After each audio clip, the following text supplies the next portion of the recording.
Salut à tutti! Bon, ben nous voilà pour une nouvelle recette. Toujours une recette simple. Ah oui, les t-shirts. Joli cadeau, hein?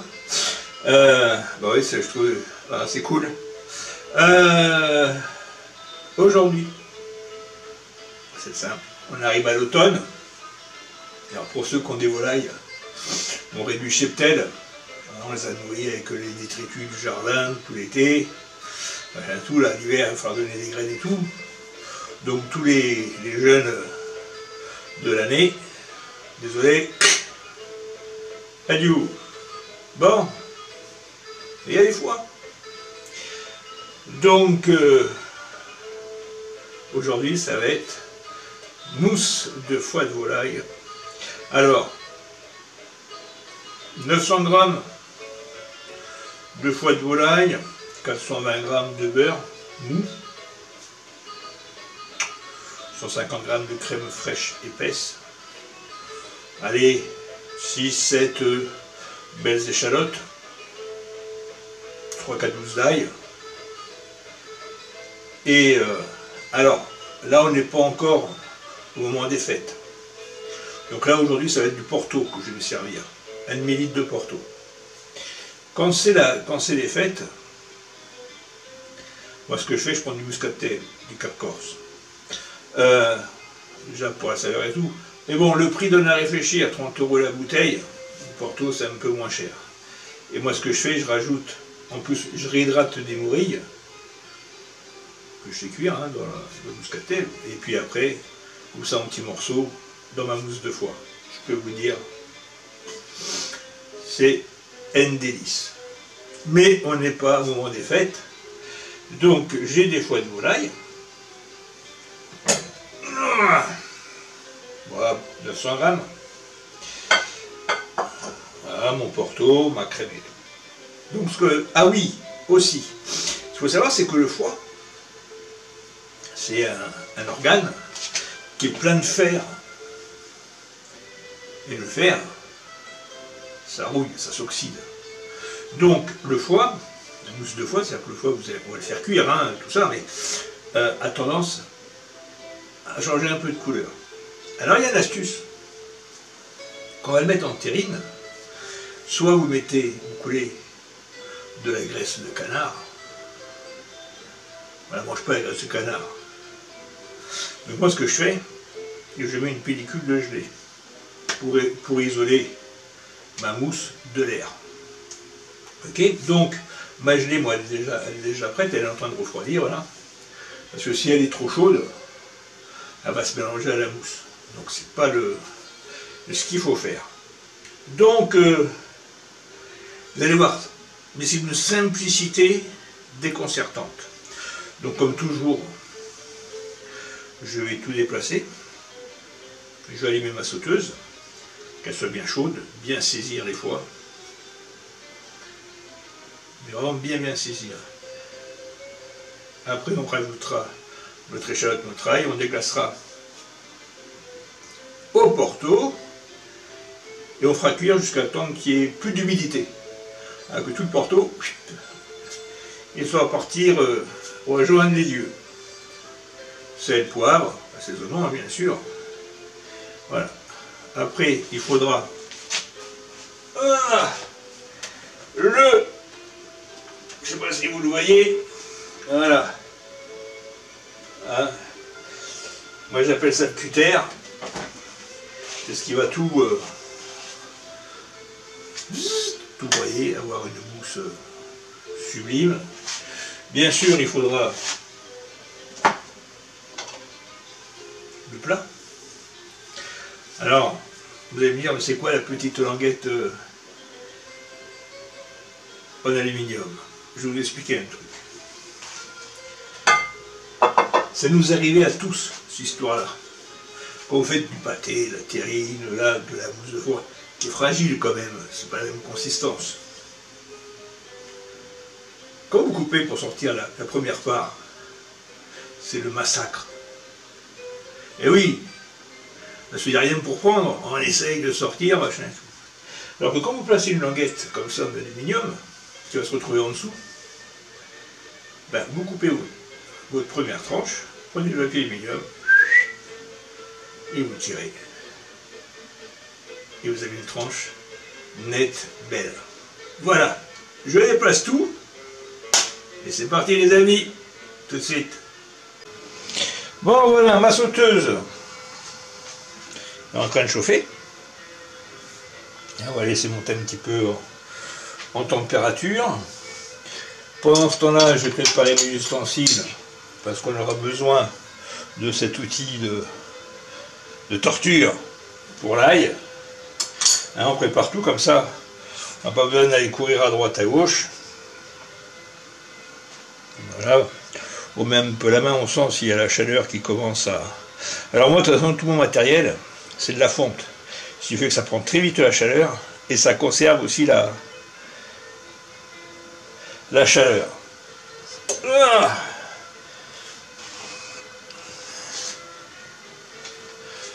L'eau.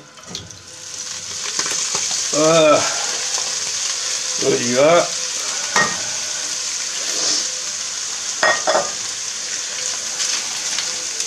Alors si vous restez un petit peu de gras sur vos foies, hein, parce que vous n'avez pas trop dégraissé, c'est pas grave. Hein. Comme je dis toujours, pas à vite. Le gras, c'est la vie. Donc voilà, donc on va bien saisir nos bébêtes, nos foies.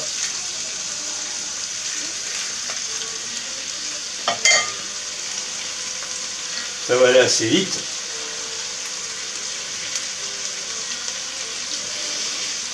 Hein, vous voyez, c'est pas... Quand je dis qu'on a des recettes chez nous qui sont pas compliquées, c'est pas compliqué.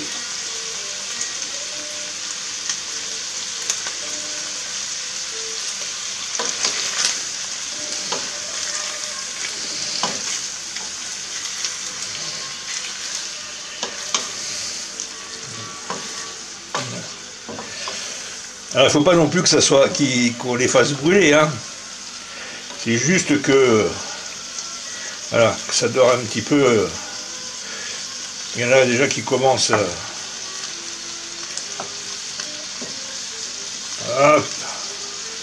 Je sais pas si vous voyez. Voilà, ça commence un peu à dorer. Donc c'est ça qu'on veut, c'est d'avoir des sucs, comme on dit.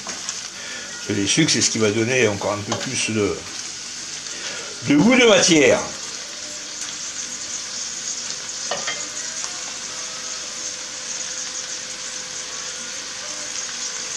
Donc là, moi je connais un peu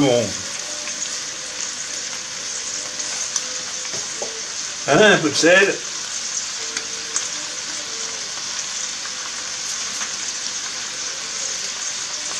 Un peu de poivre.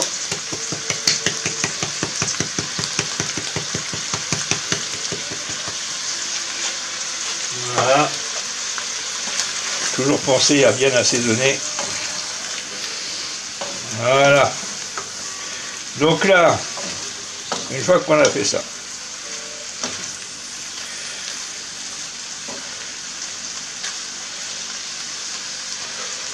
alors j'ai commencé à ciseler mon échalote. Donc,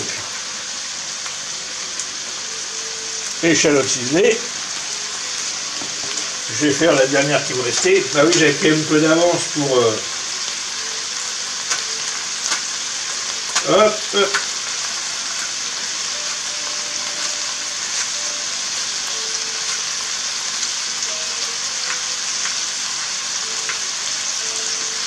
Et voilà.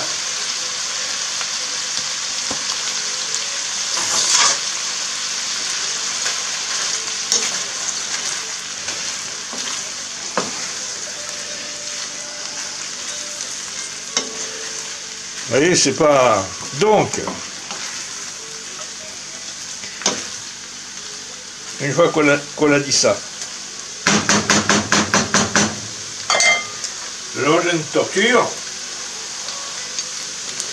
pour l'ail, hop là.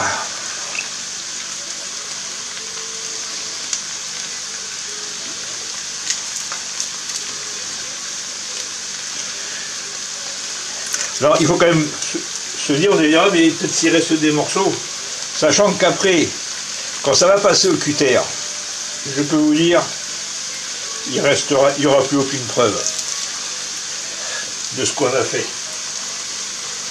Hop, allez. Voilà.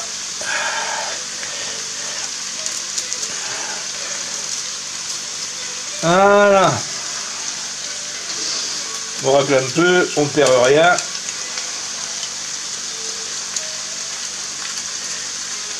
Voilà. Donc une fois que ça c'est fait, on va remuer encore un peu.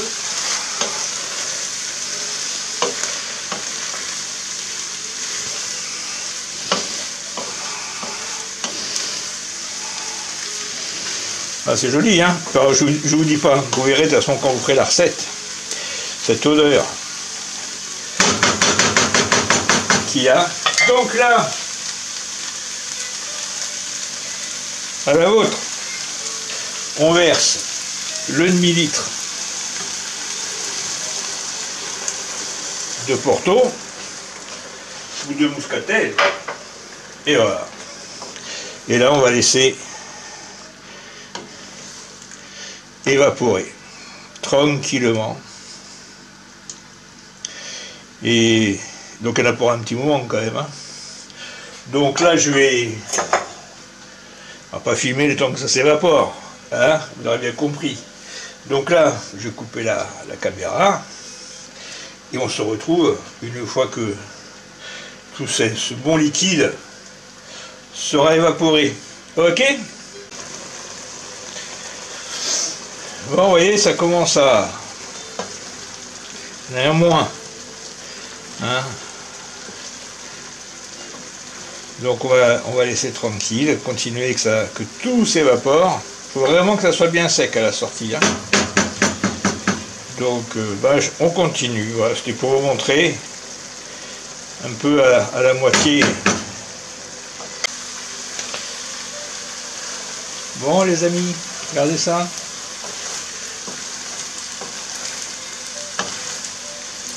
Hein?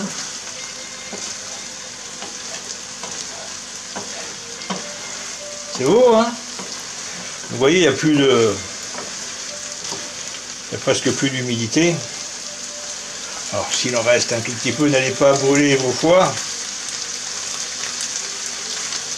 Vous partez à faire autre chose à ce moment-là, parce que je peux vous dire que ça va vite, hein? Donc, petite explication. C'est chaud. Parce que je le dis, parce qu'il y en a qui vont me dire, ils vont me poser des questions après. Donc, puisque c'est chaud et que j'ai dit qu'il fallait rajouter 420 g de beurre après, on va attendre que ça refroidisse un peu. Hein, on va mettre ça dans le hachoir. On va laisser tranquillement refroidir. Et puis,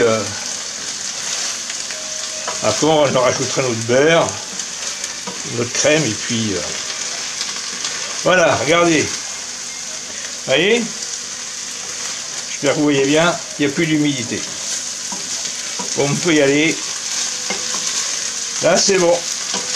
Voilà. Donc là, je vais couper mon feu parce que ça va continuer tout doucement encore à chauffer. Donc, eh ben, on se retrouve, les amis, quand tout ça aura refroidi. D'accord? Allez, à tout à l'heure. Bon, ben ça refroidit. Donc là, on va donner un petit coup. Ça va faire de la place pour le beurre.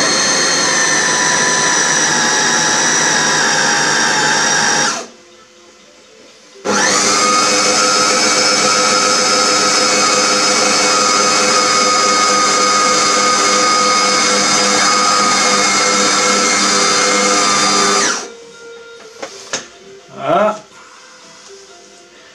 Donc là, on va rajouter, peut-être prendre une cuillère, ce sera plus simple, notre beurre. Alors beurre mou, hein. Hop.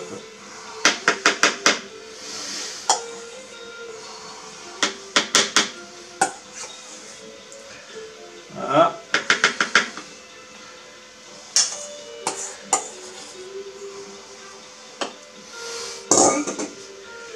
Moi j'en ai partout. Moi je suis doué moi le matin. Oui bah c'est comme toujours hein. Il est très tôt dans la nuit là. La nuit ou jour, je sais pas comment on dit hein. Donc là on va redonner un petit coup de machin. Le beurre va s'incorporer.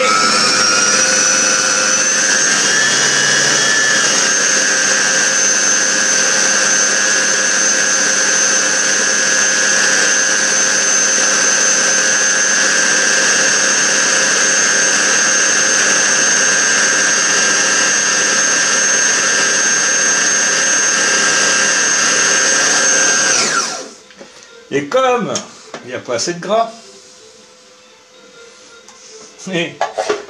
qu'est-ce qu'on fait? Eh bien on rajoute la crème. Voilà. On est bien là.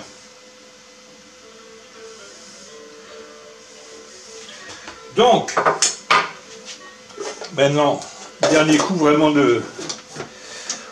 On va mettre au maximum, bien tourner. Puis je vous montrerai après avant de verser dans le moule.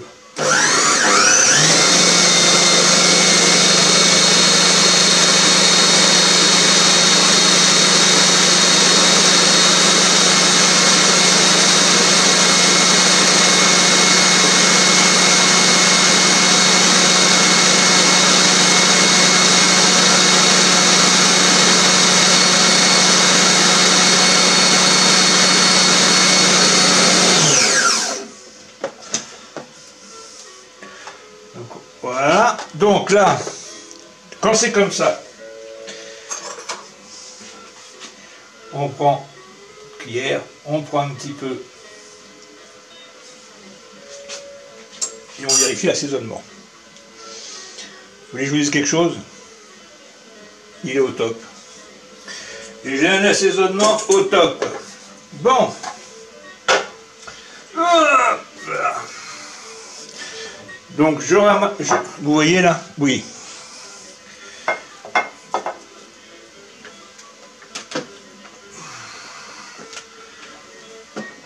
Hop là. Donc là,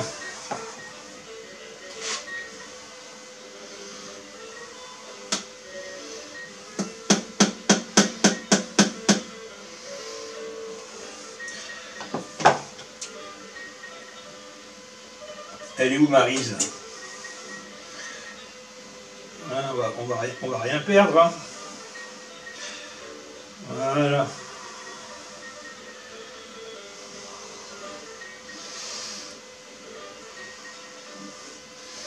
Donc, maintenant, là, il n'y a plus qu'une chose à faire. Hein.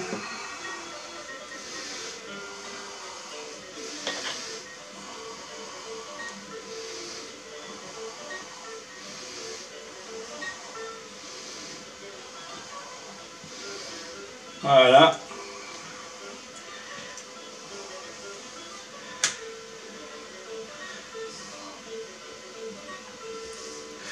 On racle bien tout. Pas de gâchis. Ce serait dommage. Voilà. Donc, une fois que ça c'est fait,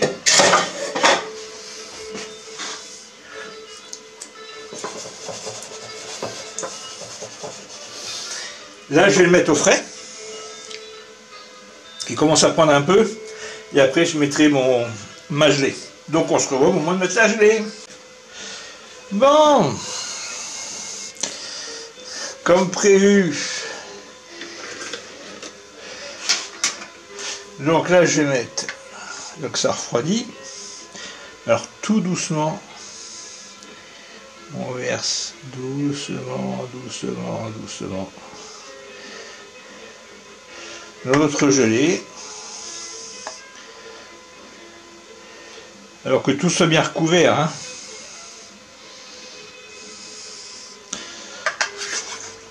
Voilà. Ah, j'adore. Donc voilà les amis.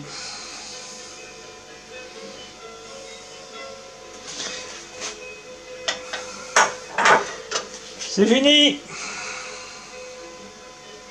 Maintenant, allez, 4-5 heures au frais, et puis il faudra se régaler.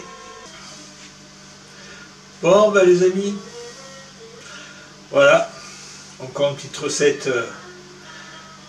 facile à faire. Allez, rien ne se perdait à l'époque. Et il n'a pas fallu longtemps, alors oui, il faut du temps pour que ça refroidisse entre les étapes, mais à faire, c'est pas quelque chose de compliqué et qui prend énormément de temps. Qui est super bon, ça avec un petit pain toasté, je peux vous dire, le top. Donc voilà, bah écoutez, on se voit prochainement, j'espère le plus rapidement possible, hein, pour une nouvelle recette. Coucou les amis, me revoilà. Donc, on va vous montrer un petit peu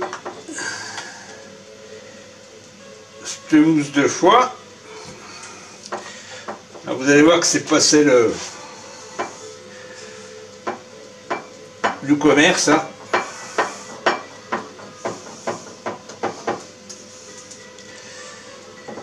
Elle est beaucoup plus ferme. Donc, hop là. Voilà.